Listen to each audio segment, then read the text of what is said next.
दोस्तों, 1 एकड़ में करेले की आधुनिक खेती की जाए, अच्छी और हाइब्रिड किस्मों का चयन किया जाए और सीजन में सही समय पर अगर आप इसकी बुआई कंप्लीट कर लेते हैं और मंडी भाव अगर एवरेज या एवरेज से थोड़े से ठीक मिल जाते हैं तो आप एक सीजन में यानी कि थोड़े से दिनों में लाखों का प्रॉफिट करेले की फसल से आप निकाल सकते हैं। आज इस वीडियो में मैं आपको करेले की फसल के बारे में पूरी जानकारियां देने वाला हूं। किस तरह से आप इससे ज़्यादा उत्पादन निकाल सकते हैं, किस विधि से आपको करेला लगाना चाहिए, लगाने का सही समय कौन सा है अब सीजन के लिहाज से, और उसके बाद में करेले की फसल में 1 एकड़ में कितना खर्चा आ सकता है, कितने मंडी भाव मिल सकते हैं और टोटल शुद्ध कमाई आप करेले की फसल से कितनी कर सकते हैं। ये तमाम जानकारियां आज की इस वीडियो में आपके साथ शेयर करूंगा, इसलिए वीडियो पे लास्ट तक बने रहना। और ये वीडियो अगर आपके लिए इंफॉर्मेटिव रहे तो इस वीडियो को लाइक और शेयर जरूर कर दीजिएगा। नमस्कार किसान भाइयों, मेरा नाम है सुरेश और आप देख रहे हैं खेत किसान झुंझुनू। दोस्तों, करेले से होने वाली हमारी जो इनकम है वो टोटली हमारी सीजन पे डिपेंड करती है कि हम किस सीजन में करेला लगा रहे हैं। उत्पादन भी सीजन पे ही डिपेंड करता है और मंडी भाव भी सीजन पर ही डिपेंड करते हैं, क्योंकि 2-3 बार इसको लगाया जा सकता है साल में और 2-3 बार में हर तरह का उत्पादन इसमें आपको मिलता है। ऐसा नहीं कि हर सीजन में आपको सेम उत्पादन मिलेगा। बरसात के सीजन में अलग उत्पादन मिलता है और गर्मियों में इसका अलग उत्पादन रहता है और सबसे अगेती खेती जो हम करते हैं नवंबर दिसंबर में, उसका उत्पादन थोड़ा डिफरेंट रहता है, मतलब सीजन के हिसाब से। फिलहाल जिस सीजन की बात कर रहे हैं, जो बरसात के सीजन में अब इसको हम जो लगाने जा रहे हैं, उस लिहाज से अगर हम देखें तो सबसे पहले बात करेंगे लगाने के सही समय की, उसके बाद ही इसका उत्पादन और प्रॉफिट मैं आपको बताऊंगा। देखिए, फिलहाल अगर आप जो किसान भाई करेला लगाना चाहते हैं तो फिलहाल आप या तो इसकी जो खेती है वो मई के अंतिम सप्ताह तक वैसे आप लगाना इसको शुरू कर सकते हैं अलग अलग क्षेत्रों के हिसाब से। उसके बाद में जून माह में, पूरे जून माह में आप कभी भी इसको लगा सकते हैं। जहाँ पर टेम्परेचर ज़्यादा है वहाँ पर किसान भाइयों के लिए मेरी ये सलाह रहेगी कि जून के मध्य तक या जून के अंतिम सप्ताह तक अगर आप बुआई करेंगे तो ना तो इसमें आपको कोई ज़्यादा रिस्क रहेगा, अगेती रहेगी आपकी फसल, सबसे ज़्यादा अगेती रहेगी। आप यूँ मानिए मंडी भाव एवरेज से थोड़े ज़्यादा मिल जाएंगे इस समय के दौरान अगर आप इसकी बुआई करेंगे और उत्पादन भी काफ़ी ज़ोरदार मिल जाएगा। देखिए, बरसात के सीज़न में अगर आप करेला लगाएंगे तो एक चीज़ मैं आपको शुरू में ही बता दूं, बाद में आप डिसाइड करना कि वीडियो आपको देखना नहीं देखना, क्योंकि करेला बरसात में आप लगाएंगे तो थोड़ी सी बेकार आपकी ज़्यादा रहेगी, मैनेजमेंट थोड़ा सा ज़्यादा रहेगा, क्योंकि बरसात के सीज़न में हम जो भी सब्जियां लगाएंगे उनमें थोड़ी ज़्यादा बारिश होने की वजह से और जो ह्यूमिडिटी वगैरह काफ़ी ज़्यादा रहती है तो इसमें थोड़ी रोग बीमारियों का जो डर है वो थोड़ा ज़्यादा रहता है। तो मैनेजमेंट अगर हमारा सही रहता है तो आराम से बहुत ही बढ़िया उत्पादन बरसात के सीज़न में भी निकाला जा सकता है और बरसात के सीज़न में भी अच्छे खासे मंडी भाव लिए जा सकते हैं। अब प्रॉफिट की बात करें तो इसका उत्पादन देखिए, अगर आपका मैनेजमेंट सही रहता है, अच्छी वैरायटियों का अगर आप सिलेक्शन करते हैं और मचान विधि से अगर आप इसको लगाते हैं तो 150-200 क्विंटल तक उत्पादन इसका आराम से निकल सकता है। अगर आप 100 से 150 क्विंटल उत्पादन भी लेके चलें और अगर इसके एवरेज मंडी भाव की बात करें, फिलहाल अगर आप इसको लगाते हैं तो वैसे तो देखिए करेले की मांग मंडियों में हर समय पे बनी रहती है और जिस समय पे हमारा जो करेला अब लगाने पर तैयार होगा उस समय पे मंडियों में आवक इसकी जो है वो सीमित रहती है, सप्लाई सीमित रहेगी, डिमांड ज़्यादा रहेगी। तो एवरेज मंडी भाव इसके 30-35 रुपए तक के आराम से मिल सकते हैं हर एक क्षेत्र में। कुछ एक मंडियों में या कई बार इसके मंडी भाव इससे ज़्यादा भी मिल सकते हैं, 30-35 से ज़्यादा मतलब 40-45, 60-65 रुपए तक भी मिल जाते हैं। लेकिन आप 30 से 35 रुपए के एक एवरेज मंडी भाव पकड़ के चलिए, या आप 25-30 रुपए के मंडी भाव भी लेके चल सकते हैं। तो अगर आप 1 एकड़ में आधुनिक तरीके से इसकी खेती करते हैं तो लगभग आप ये मानिए एवरेज आपका जो प्रॉफिट है वो 2 से 3 लाख रुपए तक का जा सकता है। खर्चे की बात करें तो खर्चा इसमें हमारा जो अगर आप इसको मचान विधि से लगाते हैं, आधुनिक तरीके से अच्छी मात्रा में खाद उर्वरक डालते हैं लगाने से पहले, अगर बीज हाइब्रिड और अच्छी वैरायटियों का सिलेक्शन करते हैं तो 5 से 6 हज़ार रुपये का आपका इसमें बीज आ जाता है, 10-12 हज़ार रुपये के बेसल डोज आ जाते हैं इसमें लगाते समय, और 10-12 हज़ार रुपये का आपका प्लास्टिक मल्च पे खर्चा हो जाता है, ट्रैक्टर का खर्चा, टोटल मिला के आप यूँ मानिए कि 30 से 40 हज़ार रुपये के आसपास हमारा टोटल खर्चा इसमें हो जाता है। मचान विधि से लगाते हैं तो 10-15 हज़ार रुपये आप और ऐड कर सकते हैं, यानी कि 50 से 60 हज़ार रुपये मैक्सिमम करेले की फसल अगर आप लगा रहे हैं आधुनिक तरीके से तो आपका इतना खर्चा हो जाता है।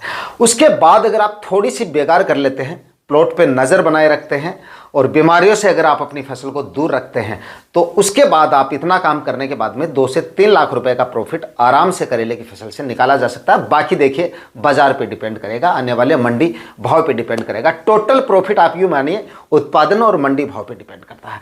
एक एवरेज मंडी भाव है जो मैंने आपको बता दिया है, बाकी आने वाला समय तय करेगा कि कितने क्या मंडी भाव मिल सकते हैं, क्योंकि किसान सिर्फ लगाते समय जो भी फसल हम लगाते हैं सिर्फ एक उम्मीद रहती है, बाकी सारा काम उस समय पे छोड़ दिया जाता है जिस समय पे हमारी फसल तैयार होती है। इसके बाद में दोस्तों बरसात के सीजन में अगर आप करेला लगा रहे हैं तो आपको ऐसे प्लॉट का चुनाव करना है जहाँ पे जल भराव जैसी समस्याएं नहीं होनी चाहिए। बरसात वगैरह ज़्यादा होती है तो जल निकासी की उचित व्यवस्थाएं होनी चाहिए, और लगाने से पहले फ़िलहाल एक गहरी जुताई करके आप खेत की छोड़ दें, ताकि ज़्यादा बरसात वगैरह होती भी हैं तो थोड़ा सा जल भराव जैसी समस्याओं का आपको सामना ना करना पड़े, और रोग बीमारियां जो जड़ से संबंधित बीमारियां हैं वो भी आपको कम से कम फेस करनी पड़े। तो फिलहाल एक डीपली प्लोइंग कीजिए और खेत को 15-20 दिन के लिए खाली छोड़ दीजिए, क्योंकि अभी समय पड़ा है हमारे पास। उसके बाद में जब लगाने की बारी आए उस समय पर करीब 5 से 6 ट्राली सड़ी भी अच्छी तरह से कंपोस्ट हुई गोबर की खाद डालें। बरसात के सीज़न में वैसे भी रोग बीमारियाँ ज़्यादा आती हैं तो कच्चा गोबर आपको भूल के भी नहीं डालना है, अच्छी तरह से कंपोस्ट हुई गोबर की खाद डालें। उसके बाद में 1-2 बार कल्टीवेशन और कर दीजिएगा, और ध्यान रहे जब आप बरसात के सीज़न में करेला लगा रहे हैं और उस समय पे बारिश वगैरह हो जाती है तो मिट्टी ज़्यादा गीली नहीं होनी चाहिए, और बारिश से पहले अगर आप लगा रहे हैं पलेवा वगैरह करना पड़ रहा है, क्योंकि इस तरह से जो मिट्टी के टीले हैं वो ज़्यादा निकल आते हैं, तो हल्का सा पलेवा भी आपको करना पड़ सकता है ज़मीन की तैयारियाँ शुरू कर रहे हैं उससे पहले, जहाँ पे टाइट ज़मीन होती है।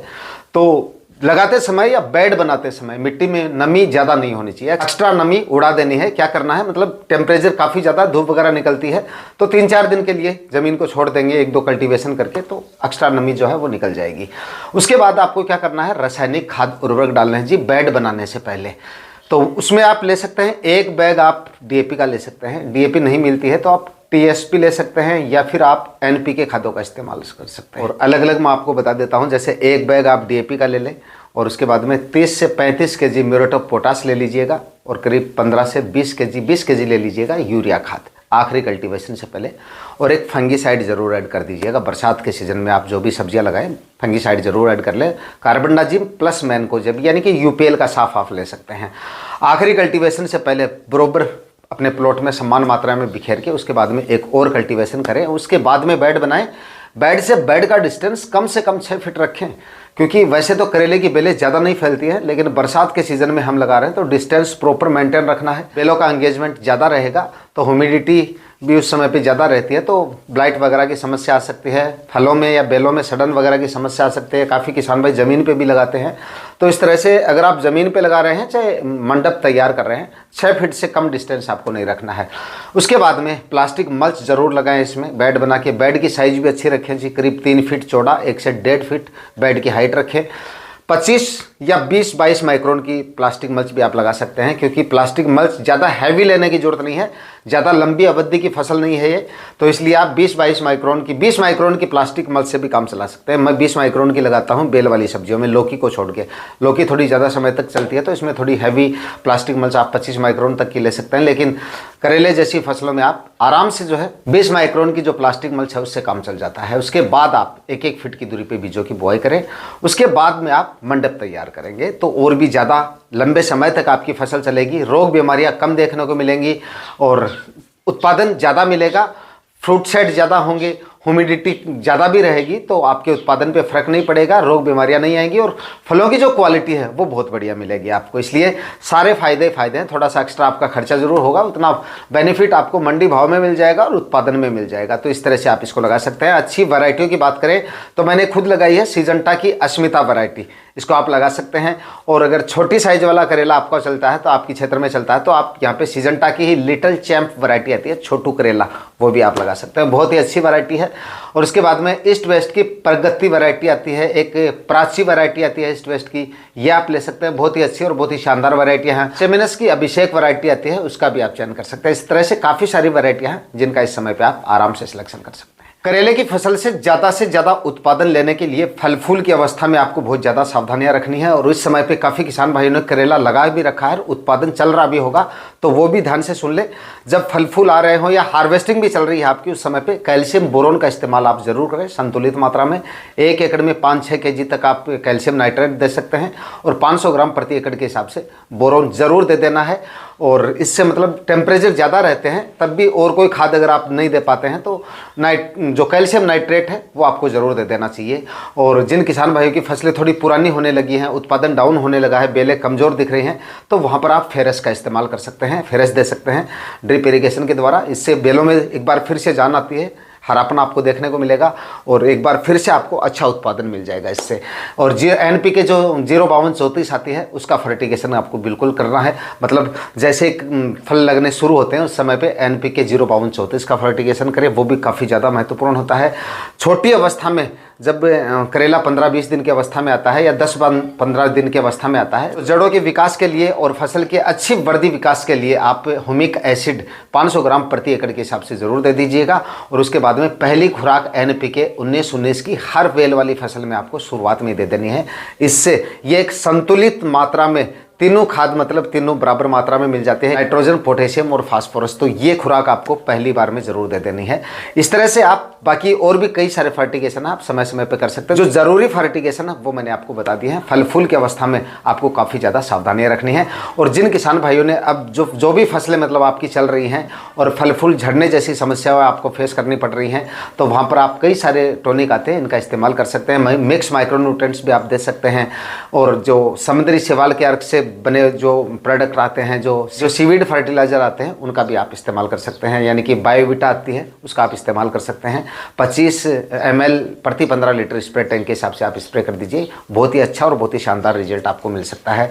या फिर आप जिब्रेलिक एसिड आती है, फल फूल की अवस्था में बहुत अच्छी तरह से काम करती है, वो आप दे सकते हैं। इस तरह से आप अपने उत्पादन को काफ़ी हद तक बढ़ा सकते हैं अगर आपका मैनेजमेंट सही रहता है और रोग बीमारियों पर आप ध्यान देते हैं। तो फाइनली दोस्तों, आज के वीडियो में इतना ही। आपका कोई भी और सवाल है या डाउट है तो कमेंट सेक्शन में आप पूछ सकते हैं। आज के वीडियो में इतना ही। मिलते हैं किसी और वीडियो में नए टॉपिक के साथ। तब तक के लिए जय जवान जय किसान।